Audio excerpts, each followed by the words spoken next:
Hello everyone. इससे पहले वाली क्लास में हमने क्वांटम मैकेनिक्स के सिलेबस के बारे में और फेलियर ऑफ क्लासिकल मैकेनिक्स पढ़ा था। आज हम क्वांटम फिजिक्स की फर्स्ट यूनिट है, उसका फर्स्ट टॉपिक है ब्लैक बॉडी कृष्णिका।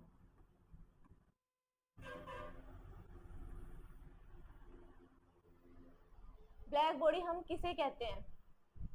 इसकी डेफिनेशन होती है कि वह वस्तु जो उस पर आपतित होने वाली हर प्रकार की रेडिएशन को क्या कर लेती है, एब्जॉर्ब कर लेती है, तथा एक उच्चतम ताप पर वो क्या करती है, उन रेडिएशन को इमिट करती है अपने में से। तो उस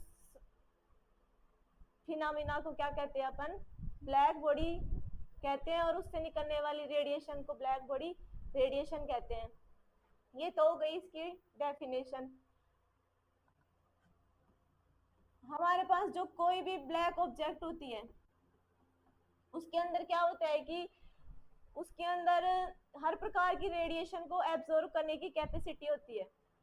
ये कोई भी ब्लैक ऑब्जेक्ट है, ये क्या करती है, हर रेडिएशन को क्या कर लेती है,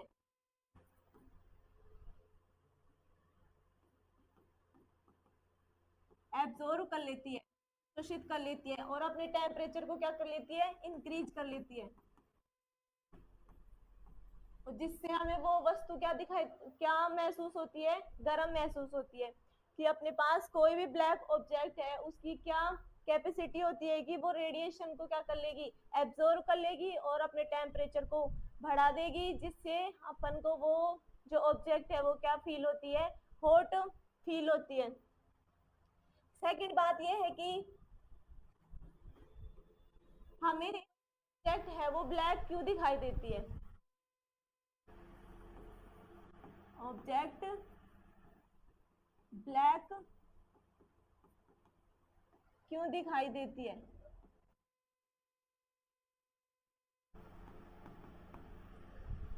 कोई भी ऑब्जेक्ट है वो ब्लैक क्यों दिखाई देती है?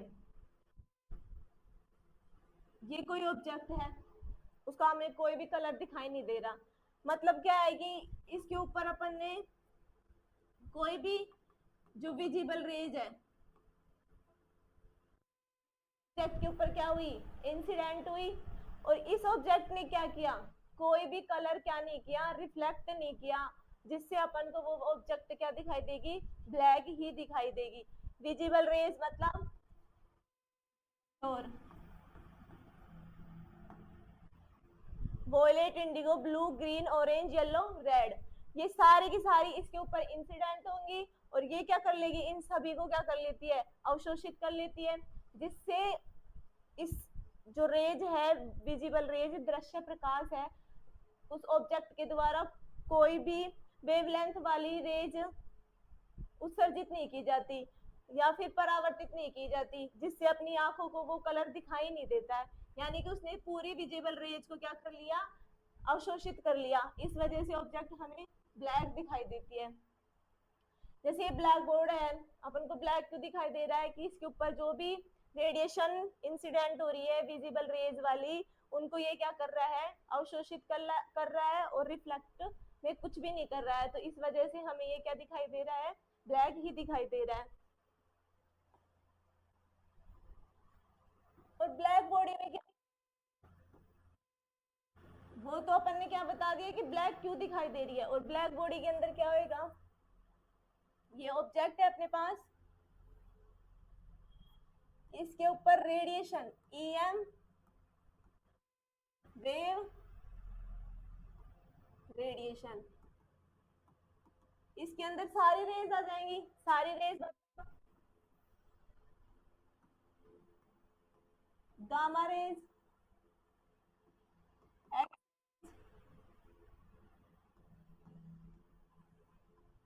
यूवी और visible, infrared, microwaves, waves. Black object में क्या था, सिर्फ ये विजिबल वाली अपन क्या कर रहे थे, इंसिडेंट करवा रहे थे। और ब्लैक बॉडी में क्या है, सारी की सारी जो ईएम वेव्स है वो इसके ऊपर रेडिएशन क्या होंगी, इंसिडेंट होती है। तो इसके तीन फिनोमिनाज होते हैं, तो क्या हो जाएगा, इस रेडिएशन का कुछ पार्ट तो अवशोषित हो जाएगा और कुछ का क्या हो जाएगा, ट्रांसमिशन, सॉरी पारगमन, और कुछ का क्या हो जाएगा, परावर्तन, रिफ्लेक्शन। सारी की सारी ईएम वेव अपन ने ऑब्जेक्ट पे इंसिडेंट करवाई, तो इसने क्या किया, इन रेडिएशन को अवशोषित किया, कुछ को परावर्तित और कुछ को क्या किया, पारगमित किया। ये ऑब्जेक्ट क्या कर रही है, सारी की सारी रेडिएशन को अवशोषित कर रही है, तो इसको क्या कहेंगे अपन, यदि फुल एब्जॉर्प्शन, तो ये वो क्या कहलाएगी, ब्लैक बॉडी। यदि ये सारी की सारी रेडिएशन को अवशोषित कर रही है तो ये क्या कहलाएगी, एक परफेक्ट ब्लैक बॉडी। पर ये क्या करती है, अपन को पता है कि 99% कोई भी जो ऑब्जेक्ट है वो ब्लैक बॉडी नहीं होती है, और कुछ पार्ट तो वो रेडिएशन के क्या करती है, इमिट ही करती है। तो इमिट करने के बाद ये जो रेडिएशन इमिट हुई उनको क्या कहेंगे, कृष्णिका विकिरण, और ये जो ऑब्जेक्ट है वो क्या कहलाएगी, ब्लैक बॉडी। समझ में, इसी पूरे जो एक्सपेरिमेंट, इस जो ये हो रहा है उसको क्या किया गया, एक्सपेरिमेंट देखा गया, तो इसको कर एक्सपेरिमेंटली तो क्या करते हैं,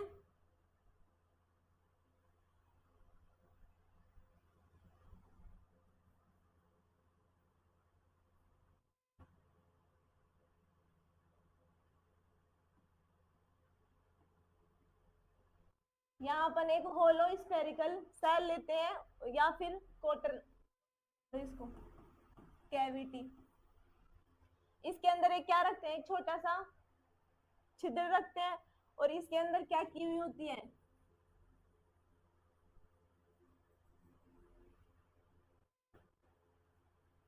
कार्बन ब्लैक की कोटिंग की हुई होती है। और जब इसका अपन टेम्परेचर, एक फिक्स टेम्परेचर रखते हैं टी पर, इसको क्या करते हैं, फिक्स टेम्परेचर पर इसको, इस कैविटी को क्या करते हैं, गर्म करते हैं। तो इस कैविटी के जो परमाणु है वो क्या करते हैं, एक्साइटेड हो जाते हैं और अपने अंदर ही क्या कर लेते हैं, ईएम वेव को क्या कर लेते हैं, जनरेट कर लेते हैं। और इसके अंदर जब ईएम वेव बहुत सारी हो जाती है तो ये क्या करती है, इसकी सतह के द्वारा इसका आंशिक तो क्या होता है, अवशोषण होता है, और आंशिक क्या होता है, परावर्तन होता है। बार बार इसकी दीवारों से टकराएंगी, रिफ्लेक्ट होंगी, फिर इसकी दीवारों के द्वारा अवशोषित कर ली जाएंगी।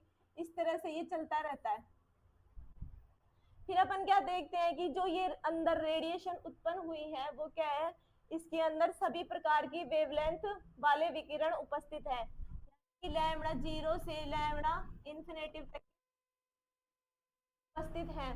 और जब इन रेडिएशन को देखा गया तो ये जो रेडिएशन थी वो लैम्डा 0 से इंफिनिटी तक मिल रही थी, यानी कि जो इसके अंदर ईएम वेव उत्पन्न हुई है वो ही क्या हो रही है, यहाँ से जो निकल रही है, इमिट हो रही है, उनमें भी क्या थी, विकिरण उपस्थित थे। ये देखा गया कि अंदर जैसी ईएम वेव जनरेट हो रही है, इमिट भी वैसी ही रेडिएशन क्या हो रही है, इमिट हो रही है। और ये जो है वो क्या कहलाती है, कृष्णिका, और ये जो यहाँ से रेडिएशन निकल रहे हैं उनको क्या कहते हैं, ब्लैक बॉडी रेडिएशन कहते हैं।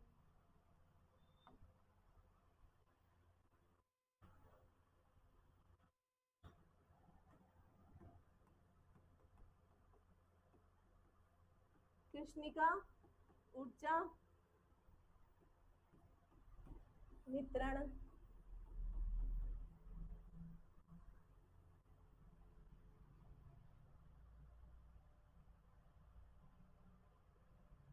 ये अपन ने देखा कि ऑब्जेक्ट के ऊपर क्या हो रहा था, रेडिएशन अपन इंसिडेंट करवा रहे थे, तो कुछ भाग जो है अवशोषित हो रहा था, कुछ परावर्तित हो रहा था, और इसके ऊपर ये क्या कर रही थी, ये ऑब्जेक्ट अपने टेम्परेचर को इंक्रीज कर रही थी।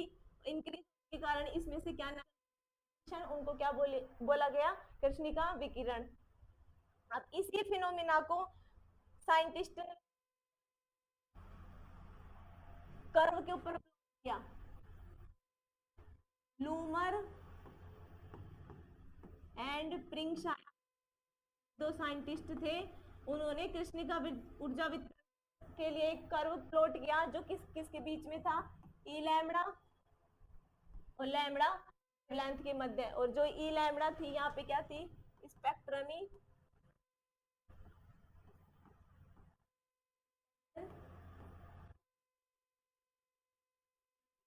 तो इन्होंने क्या देखा कि ई लैम्बडा और लैम्बडा के बीच कर्व की प्लॉट किया, तो ये इस तरह से प्राप्त, ये कोई टेम्परेचर T1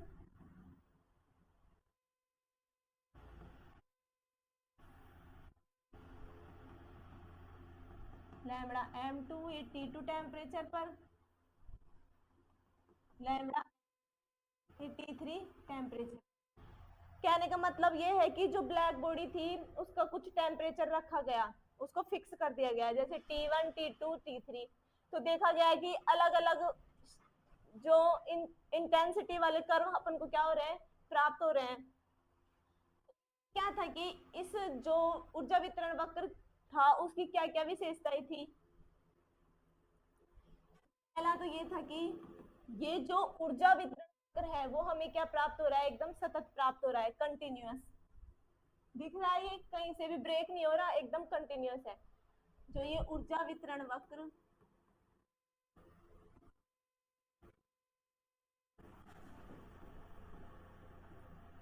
वक्र सतत प्राप्त होता है। ठीक है, सेकंड पॉइंट क्या है, ऊर्जा वितरण सतत प्राप्त हो गया। और सेकंड ये है कि जब भी अपन कृष्णिका का जो टेम्परेचर है वो फिक्स करते हैं, यानी कि उस नियत ताप पर अपन को क्या प्राप्त हो रही है, हर प्रकार की रेडिएशन प्राप्त हो रही है। यहाँ पे देखो, यहाँ पे कुछ ना कुछ लैम्बडा की वैल्यू होगी, यहाँ पर कुछ ना कुछ, और इधर की साइड लैम्बडा बढ़ता जाए, यानी कोई भी टेम्परेचर पर रखते हैं वहां पे लैम्बडा वेवलेंथ अपन को क्या प्राप्त हो रही है, सभी प्रकार की वेवलेंथ अपन को प्राप्त हो रही है। टेम्परेचर कांस्टेंट रखते हैं और देखते हैं प्राप्त हो रही है, हर प्रकार की रेडिएशन वाले वेवलेंथ वाले रेडिएशन प्राप्त हो रहे हैं अपन को।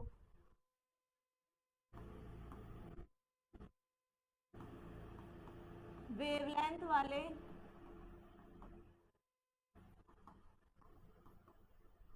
रेडिएशन मिल रहे हैं। थर्ड पॉइंट क्या है इसका जब लैम्बडा की वैल्यू अपन बढ़ाते जाते हैं, लैम्बडा की वैल्यू को क्या करते हैं, बढ़ाते जाते हैं, तो ई लैम्बडा क्या किस तरह से कैरी कर रहा है, पहले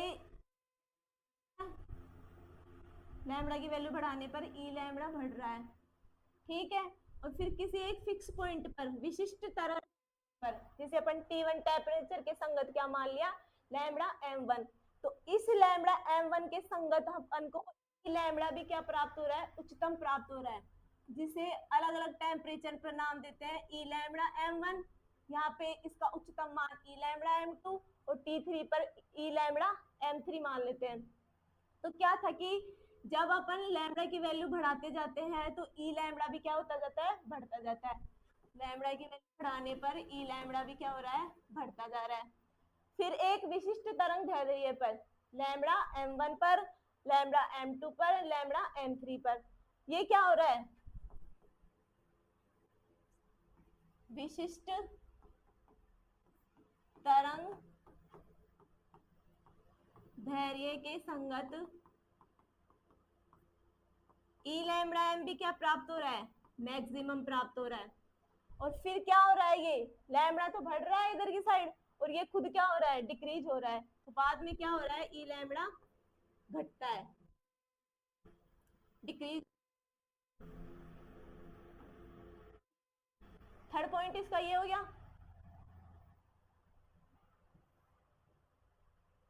फोर्थ पॉइंट क्या करेंगे,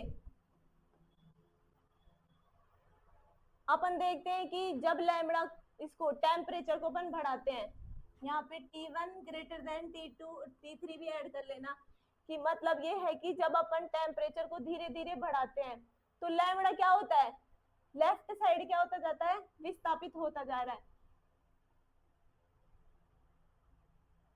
यहाँ देखो T3 न्यूनतम ताप पर ये क्या हो रहा है, इधर है लैम्बडा M3, यहाँ पे T2 पर क्या है, इधर है, किसका इधर, और T हो रहा है ये और गया, मतलब कि ई लैम्बडा के किसी विशिष्ट मान पर जो अपने पास लैम्बडा एम है वो भी क्या हो रहा है, लघु टेम्परेचर जैसे जैसे बढ़ाते जा रहे हैं वो क्या हो रहा है, लघु तरंग दैर्ध्यों की तरफ विस्थापित होता जा रहा है। और इसको बीन ने बताया कि जो अपने पास लैम्बडा एम है, लैम्बडा का है वो क्या है, इस कृष्णिका के टेम्परेचर के क्या है, व्युत्क्रमानुपाती है। को हटाएंगे प्रोपोर्शनल को, तो lambda M T equal to क्या आता है, B, और इसे क्या कहते हैं, वीन डिस्प्लेसमेंट लो, वीन का विस्थापन नियम। और जहां B क्या है, एक कांस्टेंट है जिसे वीन नियतांक कहते हैं।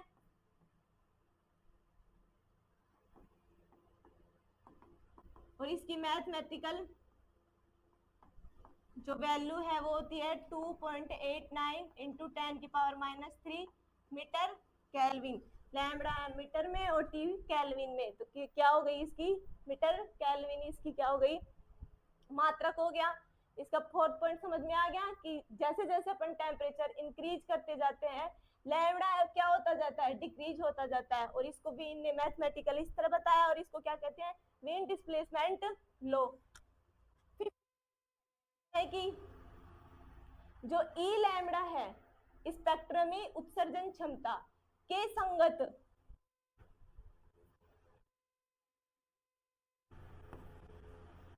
उत्सर्जन क्षमता है वो क्या हो रही है, सी लैम्बडा एम पर विशिष्ट उच्चतम तरंग दैर्ध्य पर क्या हो रही है, टेम्परेचर का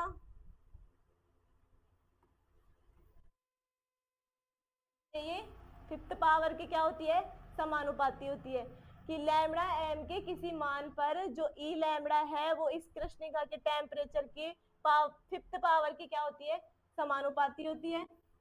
और इसका सिक्स्थ पॉइंट है, जब इस कर्व के अंदर ये अपने पास उत्सर्जन स्पेक्ट्रम क्षमता, और यहाँ पे क्या है लैम्बडा वेवलेंथ, ये कर्व का ये कर्व आ रहा है, तो इसके अंदर एक क्या लेते हैं इस तरीके से, ये अपन मैथ में इंटीग्रल सोल्व करते हैं तब इस तरह लेते हैं।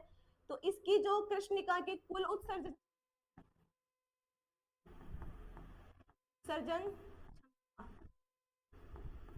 ई क्या होती है, ई लैम्बडा, और लैम्बडा के मध्य अपन जो क्षेत्रफल देखते हैं उसके क्या होती है, बराबर होती है।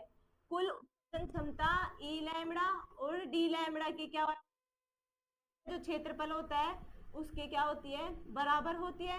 और इसको जब अपन बाद में जो सोल्व करते हैं तो क्या आता है, सिग्मा टी की पावर 4। और इसे क्या कहते हैं, स्टीफन बोल्ट्जमान नियम कहते हैं। यहाँ पे सिग्मा क्या है, स्टीफन नियतांक है। इसको अपन आगे सोल्व करेंगे, प्लान की परिकल्पना के बाद आएगा ये किस तरीके से सोल्व करना है। पर ये जो स्पेक्ट्रमी वक्र है इसकी विशेषताएं ये होती है कि सबसे पहले तो अपन को क्या प्राप्त हो जाता है, ये वक्र क्या हो जाता है, सतत प्राप्त होता है। फिर क्या करते हैं, जैसे जैसे एक कोई टेम्परेचर रखते हैं फिक्स कृष्णिका का, तो अपन को हर प्रकार की वेवलेंथ प्राप्त होती है। फिर क्या करते हैं, जैसे जैसे टेम्परेचर बढ़ाते जाते हैं लैम्बडा एम क्या होता जाता है, डिक्रीज होता जाता है, जिसे वीन डिस्प्लेसमेंट लॉ कहते हैं। और अगला पॉइंट क्या आ जाता है कि लैम्बडा की जब जैसे जैसे अपन वैल्यू बढ़ाते जाते हैं ई लैम्बडा भी बढ़ता जाता है, और इसके फिक्स वैल्यू पर ये भी फिक्स हो जाता है। बट बाद में क्या होता है कि ई लैम्बडा डिक्रीज होता जाता है। अगला पॉइंट ये है कि ई लैम्बडा जो उत्सर्जन क्षमता है कृष्णिका की वो टी की पावर टेम्परेचर की फिफ्थ पावर की क्या होती है, समानुपाती होती है। और सिक्स आता है स्टीफन बोल्ट्जमान नियतांक, या फिर स्टीफन बोल्ट्जमान विकिरण नियम होता है। वो क्या होता है कि जब कृष्णिका के इस कर्व पर अपन क्या लेते हैं, लैम्बडा के मध्य क्षेत्रफल, इस तरीके से तो ज्ञात करते हैं इंटीग्रल के अंदर। तो वो क्या होता है, उसकी कुल उत्सर्जन क्षमता ई लैम्बडा और लैम्बडा के मध्य क्षेत्रफल निकालते हैं उसकी बराबर होती है, और इसको बाद में सोल्व करते हैं तो कुल उत्सर्जन क्षमता कितनी आती है, सिग्मा टी की पावर 4। सिग्मा यहाँ पे क्या है, स्टीफन कांस्टेंट, बोल्ट्जमान नहीं है।